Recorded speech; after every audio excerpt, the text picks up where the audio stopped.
Awakening with Brahma Kumaris.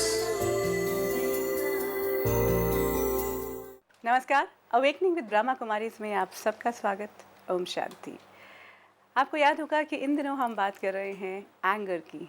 Anger यानी गुस्सा यानी क्रोध।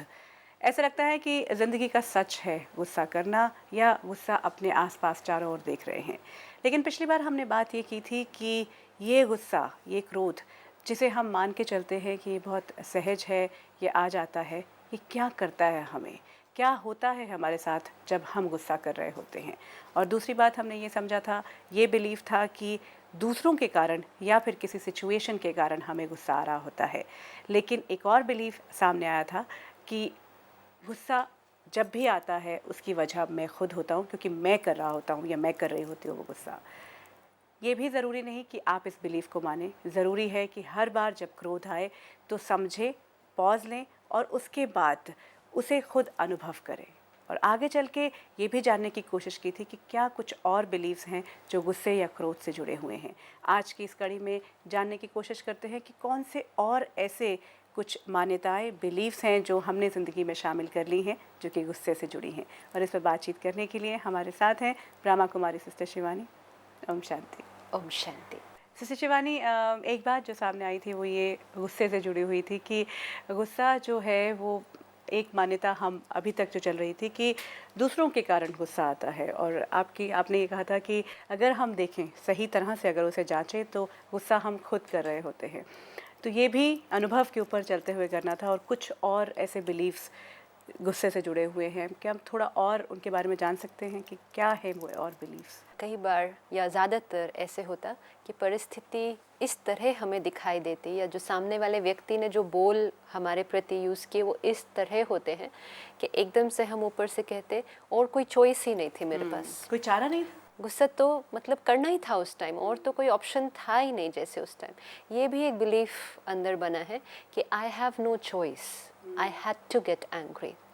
और जबकि वास्तविकता ये है कि, और ये क्यों हमारा बिलीफ सिस्टम बना, क्योंकि बचपन से ही या एजुकेशन सिस्टम में या पेरेंटिंग सिस्टम में कहीं ना कहीं किसी ने हमें ये सिखाया भी नहीं कि आई हैव अ चॉइस, कि मैं अपनी थॉट्स एंड फीलिंग्स अपनी चॉइस से क्रिएट करती हूँ।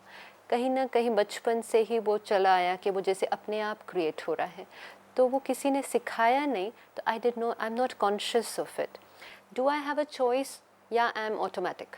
आपने जो बुरा भला कहना था आपने कहा, अब उसके बाद मुझे क्या कहना है ये तो आप नहीं कंट्रोल करते।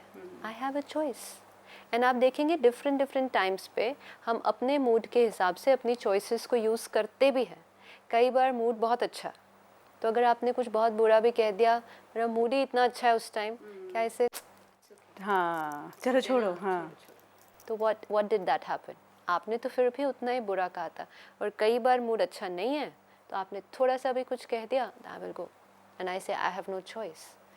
2 times I have already used 2 different choice। तो इट्स जस्ट दैट मेरे को कॉन्शियसली उस चॉइस को यूज़ करना है। और उसके लिए पहली बात ये बिलीफ सिस्टम को चेक करना पड़ेगा, आई हैव नो चॉइस। क्योंकि अगर मैंने यहाँ अंदर ये प्रोग्रामिंग की हुई है, एवरी बिलीफ सिस्टम वो पूरा डैमेज कर रहा है, wrong belief system. I have no choice मतलब मुझे गुस्सा करना अलाउड है।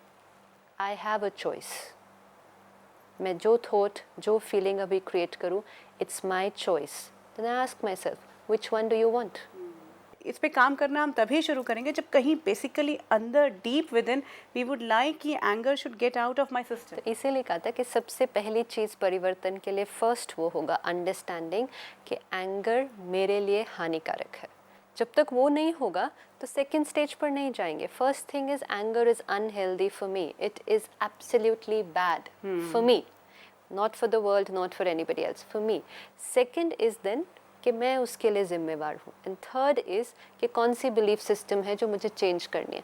बिलीफ सिस्टम को चेंज नहीं करेंगे जब तक उससे मुक्त होना नहीं चाहेंगे।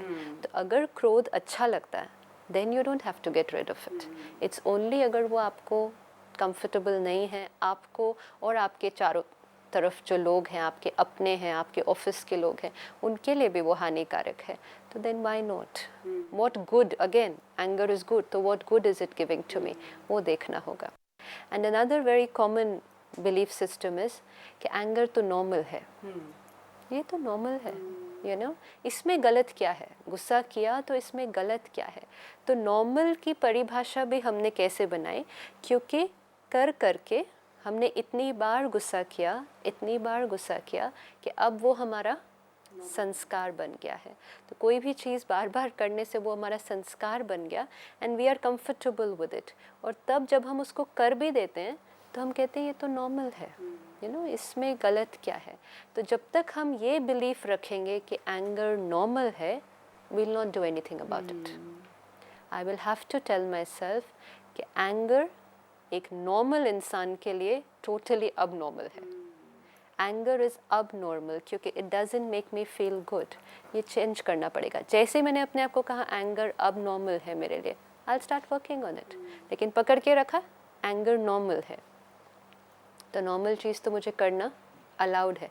हर belief system is going to let anger come very naturally to me, and वही बिलीफ सिस्टम को चेंज किया, माई बिहेवियर और हर बार जब भी मैं गुस्सा हुआ या हुई, कोई ना कोई बिलीफ सिस्टम साथ में था, तभी वो गुस्सा हुआ।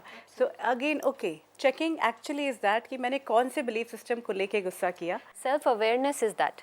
सेल्फ अवेयरनेस ये होगी कि जब आपको गुस्सा आने लगा है, आप चेक करेंगे कि कौन से बिलीफ सिस्टम से मैं इसको अलाउ कर रही हूँ। और when you are aware you check which belief system, and जैसे आप उस बिलीफ सिस्टम को देख लेते हैं, ड्रॉप इट। यू नो, जैसे सपोज़ आपने कुछ बुरा कहा मुझे अभी और मैंने जस्ट गुस्सा करना शुरू किया एंड एकदम से आई एम अवेयर कि मुझे गुस्सा आ रहा है और मैं देखूँ कौन सा बिलीफ सिस्टम है, उन्होंने मुझे गुस्सा दिलाया, चेक माई बिलीफ सिस्टम, उन्होंने तो दिलाया नहीं, drop and I don't get angry. So, Shivani, एक और बिलीफ सिस्टम जो I can actually clearly see is कि एंगर इज़ जस्टिफाइड। जब एक छोटी सी बात मैं लेती हूँ कि सपोज़ कहीं बहुत जल्दी पहुँचना है, कहीं पॉइंट है, टाइम है और अपॉइंटमेंट है, या मेजर मेरा प्रोग्राम है या लाइव है, और suppose my driver happens to be late, और मेरा ब्लड प्रेशर तो ऊपर नीचे हो चुका है पहले ही ऑलरेडी, तो उसके आते ही उसके पास कोई ऐसी एक्सप्लेनेशन नहीं है जो वो किया जाए। तो यहाँ ऐसा मुझे लगता है कि मुझे हर बार ये लगा कि ये जस्टिफाइड है, गुस्सा तो चढ़ेगा ही, मतलब इट्स जस्टिफाइड। और तब अगर मैंने गुस्सा कर दिया तो यू नो वेयर, अब how to change that actually. Would you still feel कि वो यूज़फुल है उस टाइम? नहीं, यूज़फुल नहीं है, लेकिन एक तो बहुत डेंजरस सिचुएशन में आप हैं, क्योंकि आप एक प्रोग्राम करने जा रहे हैं, तो उसके लिए आपकी स्टेट ऑफ माइंड बहुत अच्छी होनी चाहिए, नहीं तो आपके प्रोग्राम में वो रिफ्लेक्ट होगी, स्पेशली अगर आप इस तरह का प्रोग्राम करने आ रहे हैं। और दूसरा, आप उन पर गुस्सा कर रहे हैं जो आपकी गाड़ी चलाने वाले हैं अभी, तो अगर उनका भी माइंड डिस्टर्ब हो गया तो situation could go out of control. What good has come out of it उनको गुस्सा करने के बाद? लेकिन मेरा मुझे लगता है कि मैंने वेंट आउट किया अपना। वेंट आउट तो किया क्योंकि ऑलरेडी क्रिएट कर दिया था, लेकिन क्रिएट भी क्यों किया? जब मुझे समझ में आ जाए अगर कि ये हानिकारक है, मैं क्यों क्रिएट करूँगी? ज़्यादा से ज़्यादा मुझे सिर्फ क्या करना है जो कि आवश्यक है, कि जब वो व्यक्ति पहुंच जाता है, I just ask him what the reason is कि आप लेट क्यों हैं। और अगर उनके पास एक वैलिड रीज़न नहीं है तो हम एक बहुत स्ट्रिक्ट इंस्ट्रक्शन इशू कर सकते हैं कि मुझे प्रोग्राम पे पहुंचने में लेट हो जाता है, तो नेक्स्ट टाइम आई वांट कि you should not be late, otherwise I might have to take some action for that because I can not afford to be late. लेकिन उसके लिए अपना ब्लड प्रेशर ऊपर नीचे और फिर इतना एनर्जी रिलीज़ एंड फिर दूसरे का ब्लड प्रेशर इतना ऊपर नीचे, प्रॉबली वो सब नहीं चाहिए।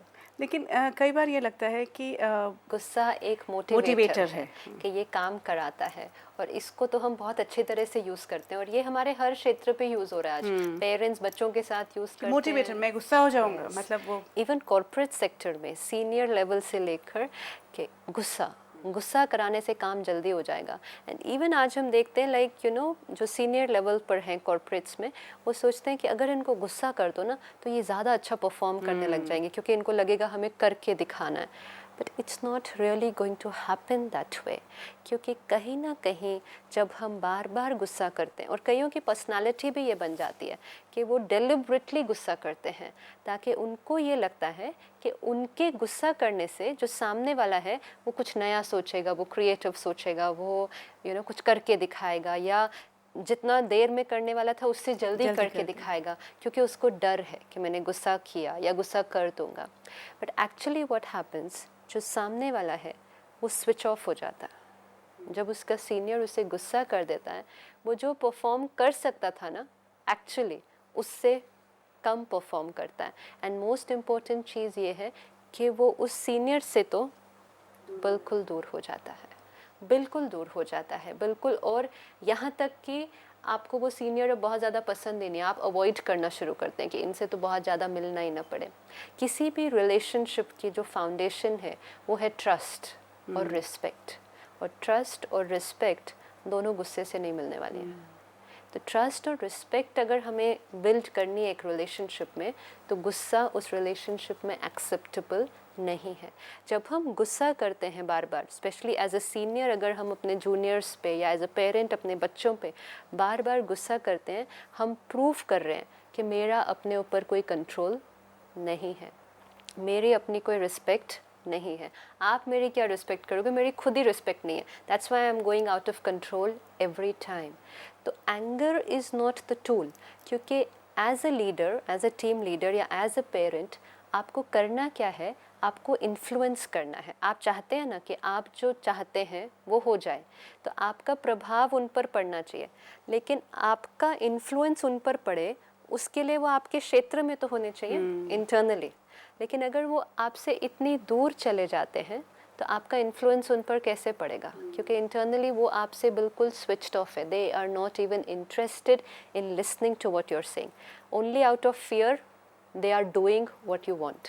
तो फियर और रिस्पेक्ट, लव एंड फियर, ये सब इकट्ठे नहीं रह सकता। तो अगर आपको कोई डरता है आपसे, आपको अगर लगे कि ये अच्छा साइन है, दैट्स अनदर रॉन्ग बिलीफ। कई लोग समझते हैं डर को ही रिस्पेक्ट समझ लेते हैं कि हाँ सब लोग मेरी रिस्पेक्ट करते हैं। क्यों? क्योंकि सब लोग डरते हैं। डर is not respect, not at all. Love is respect. अगर सच में हमें रिस्पेक्ट करते हो तो वो प्यार होना चाहिए। डर कैसे हो सकता है? डर मतलब आप सामने कुछ और हैं और पीछे कुछ और हैं। So we can never use anger as a motivator, never. And उसके लिए एक सिंपल प्रैक्टिस हमें यही करनी पड़ेगी, कॉन्शियसली अटेंशन देके लोग जो हैं, जैसे हैं, उन्हें एक्सेप्ट करना शुरू करो। That's very important. Don't try to always change people. तो लेकिन फिर हमारे काम नहीं हो पाए, फिर हमारे काम फिर भी होंगे, क्योंकि वो जो हैं, जैसे हैं, उस पोटेंशियल को एक्सेप्ट करके फिर हम उनको इन्फ्लुएंस कर सकते हैं और ज़्यादा आगे बढ़ने के लिए। बाकी हमें ये समझना पड़ेगा कि उनकी क्षमता कितनी है।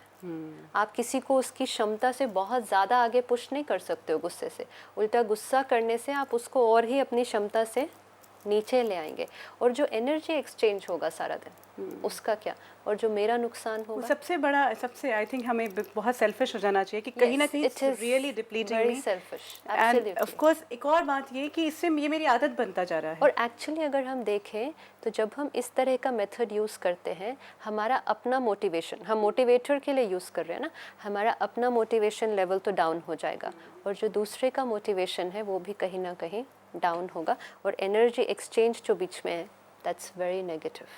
तो इट्स हर स्टेप पे हानिकारक है। जो हमने इमोशनल इंटेलिजेंस की बात की, जो रैशनल इंटेलिजेंस यूज़ करेंगे, आईक्यू, वो सिर्फ काम की तरफ देखते हैं, टास्क ओरिएंटेड, काम हो जाना चाहिए, बाय हुक और by crook the work should get done. उसके लिए आप गुस्सा करो, चिल्लाओ, जो भी करना है, that is rational intelligence. And emotional intelligence, काम हो जाएगा, लेकिन ज़्यादा इम्पोर्टेंट है कि लोग आपस में मिलजुल कर प्यार से चलें।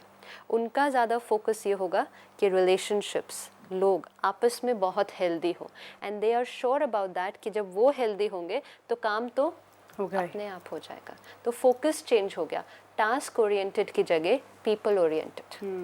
तो इमोशनल इंटेलिजेंस जिन लोगों की हाई होगी, they will be more people oriented, and वो आप तब होंगे पहले जब आप सेल्फ ओरिएंटेड। जनरली ये कहते हैं कि अगर मैं गुस्सा करता हूँ तो प्यार भी तो करता हूँ।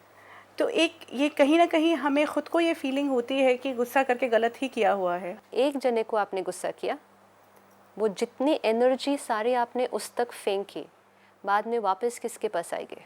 मेरे पास आएगी। अब उसके पास देने के लिए वो पहले मुझे किसके अंदर क्रिएट करनी पड़ेगी?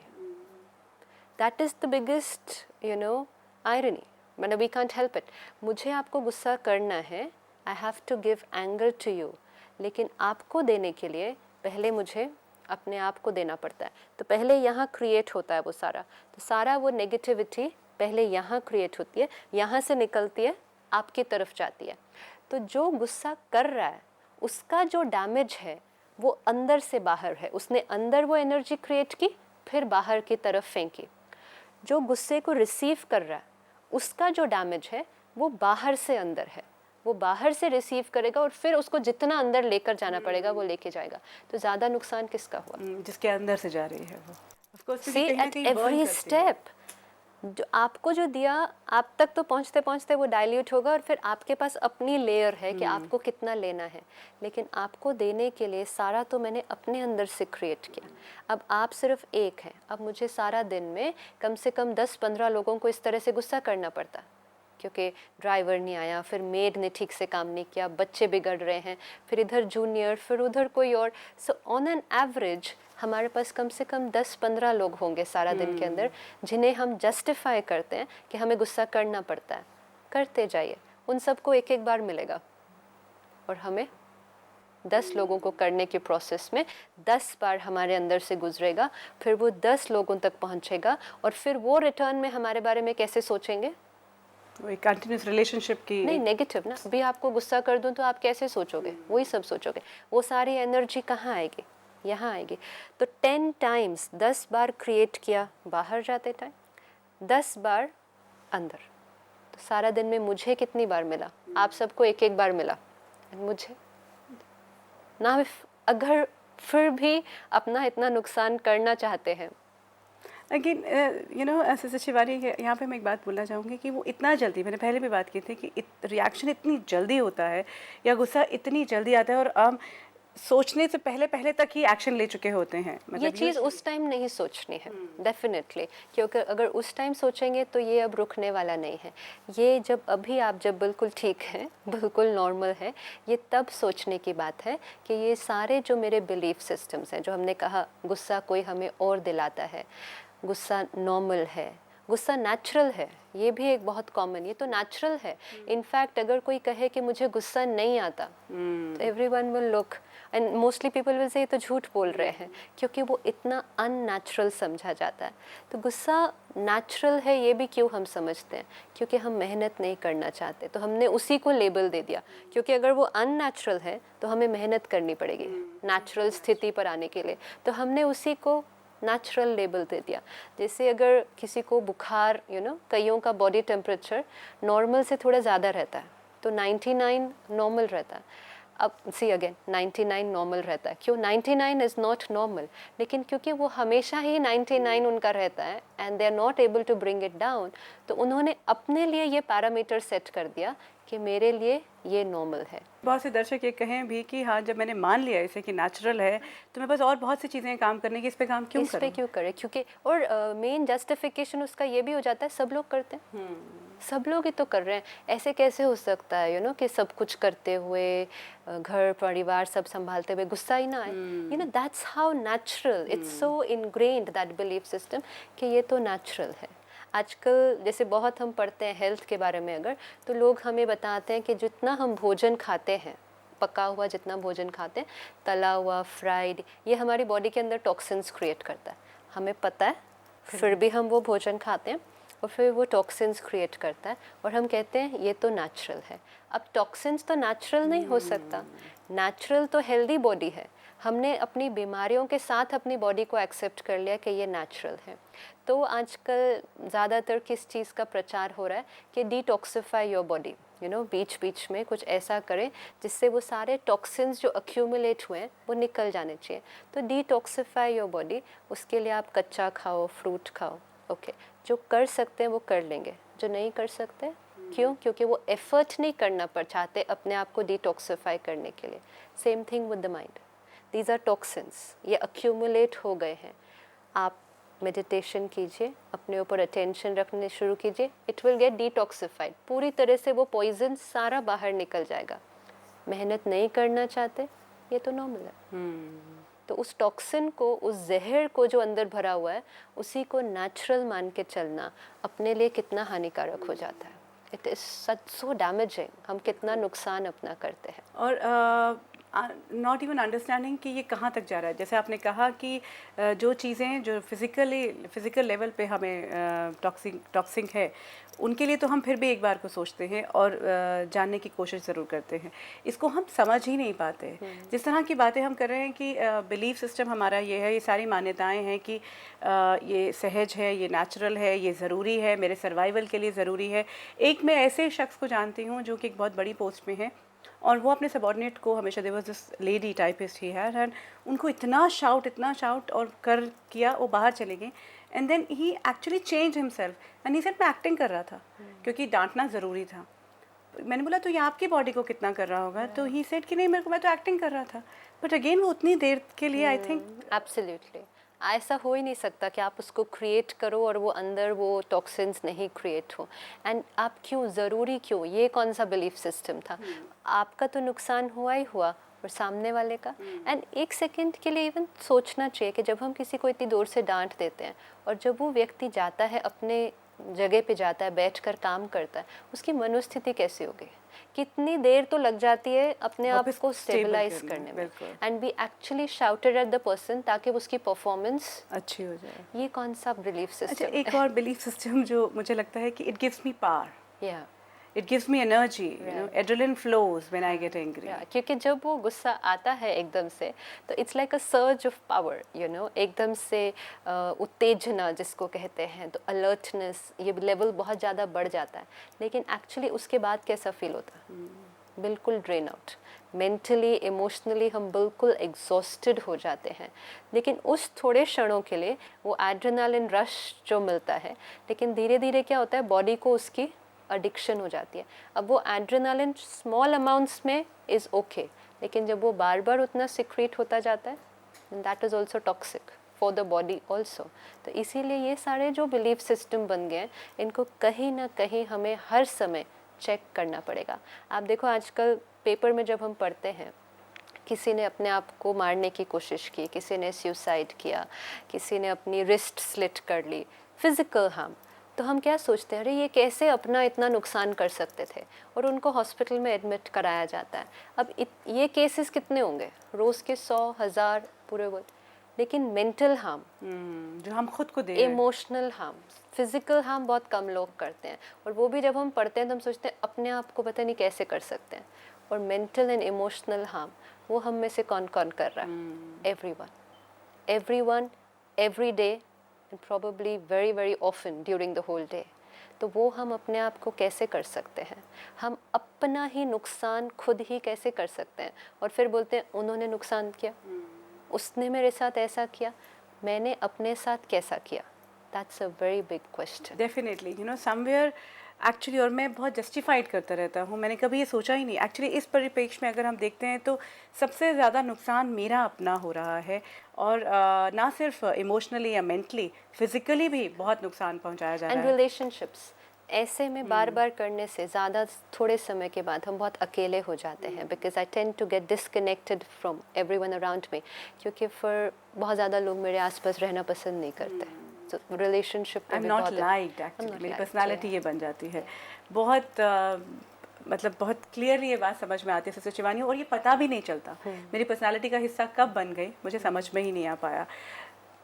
वक्त नहीं है अब, लेकिन एक बात मैं छूना चाहूँगी कि कारण क्या है ये जो गुस्सा है, इसकी वजह क्या है जो इसे हम इतना सहज मान के चलते आ रहे हैं? गुस्से का मेन कारण है कि जब अंदर, जो हमने कहा इमोशनल डिस्टर्बेंस क्या है, हमारी जो कॉन्शियसनेस की एनर्जी है, इसमें डिस्टर्बेंस होता है तब जब दुनिया वो नहीं करती जो मुझे चाहिए, जब लोग वो नहीं करते जो मुझे चाहिए, या जो लोग वो कर देते हैं जो मुझे नहीं चाहिए, जब सिचुएशंस वैसी हो जाती हैं जो मुझे अच्छी नहीं लगती, तो मुझे गुस्सा आता है।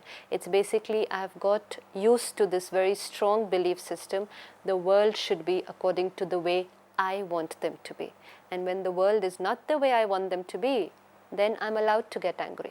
I have given myself the justification. क्योंकि first I gave myself the belief people should do what I want them to do. Then I give myself the belief if they don't do what I want them to do, then I'm allowed to get angry. And then I'm living my whole life with this wrong belief system and it just goes on in a vicious cycle. तो कहीं ना कहीं इस cycle को अब बहुत ज़्यादा नहीं आगे बढ़ने दें, अभी रुक जाएं, ब्रेक देना बहुत ब्रेक ज़रूरी है। नाउ। एंड इसके लिए इमिजिएटली क्या करना होगा, रिवाइंड कीजिए आज के सारा दिन में कि कब आपको गुस्सा आया। एंड गुस्सा डज नॉट नेसेसरली मीन कि आप बहुत ज़ोर से किसी पर चिल्ला दिए। गुस्सा could mean just a little disturbance. गुस्से का लेवल अलग अलग होगा, लेकिन गुस्सा तो गुस्सा ही है। जहाँ थोड़ा भी डिस्टर्बेंस हुआ तो स्टॉप कीजिए अभी और चेक कीजिए वो जब गुस्सा आया था कौन सा बिलीफ सिस्टम वर्क कर रहा था। बिल्कुल। क्योंकि जैसे आपने कहा कि उस टाइम तो अब याद रहने वाला नहीं है जब गुस्सा आएगा, लेकिन अगर जो इंसिडेंट्स हो गए हैं उनको चेक करें कि उस टाइम क्यों गुस्सा आया था, तो अगली बार जब कोई इंसिडेंट आएगा, क्योंकि मेरी प्रोग्रामिंग वैसे हो गई होगी माइंड में, I will be more careful and I will check which belief system is working and I will be able to let it go. Wonderful sister Shivani कि ये एक ऐसा एक्सरसाइज है जिसको अगर हम कंटिन्यूस करें, क्योंकि ज़रूरी ये है कि सबसे पहले इस बात को ये समझ लें कि गुस्सा बहुत अनहेल्दी है, मेरे लिए ही ख़राब है और मुझे अपने लिए सोचने के लिए इससे दूर होना ज़रूरी है। इस बातचीत को और आगे बढ़ाएंगे, जारी रखेंगे, लेकिन फ़िलहाल आपसे इजाज़त लेते हैं। बहुत बहुत धन्यवाद। ओम शांति। ओम शांति। गुस्से की जहाँ तक बात की जाए तो गुस्सा अभी तक हम ये मान रहे थे कि बहुत जस्टिफाइड है, कहीं ना कहीं बहुत से ऐसे बिलीफ सिस्टम्स को लेकर चल रहे थे, लेकिन आज हमने एक बात और जानी कि उसका कारण क्या है। आज इस थॉट को लेकर अपने साथ रखते हैं कि गुस्सा इसलिए आता है क्योंकि जैसा मैं चाहता हूँ वैसे ना तो लोग कई बार एक्ट करते हैं और ना ही सिचुएशंस आती हैं, तो वो मुझ में एंगर क्रिएट करती हैं। इस बात को अपने साथ रखें और फिर ये कोशिश करें कि क्या सचमुच ऐसा ही हो रहा है, और हर बार की तरह अनुभव की कसौटी पर अपने आप को उतारते जाएं और जहां लगे कि हाँ ये कसौटी सही है, हम खरे उतर रहे हैं, फिर अपने आप को चेंज करना आसान हो सकता है। अवेकनिंग विद ब्रह्मा कुमारीज में हो सकता है आपके पास कोई ऐसी बात हो, कोई ऐसा सवाल हो जो आप हमारे साथ इस प्रोग्राम में शामिल करना चाहते हैं, तो आपका स्वागत है। If you wish to discuss your problem or have a question to ask or want to know your nearest Raj Yoga Meditation Center, call us on 09999744555. गुस्से के एक कारण को हमने समझने की कोशिश की, और भी कई कारण हो सकते हैं। कौन से हैं वो कारण, क्या है जड़ जहाँ से गुस्सा पैदा होता है और कितने प्रकार का गुस्सा होता है, ये सब जानने की कोशिश अपनी अगली कड़ी में करेंगे। अब दीजिए इजाज़त। ओम शांति। ओम शांति।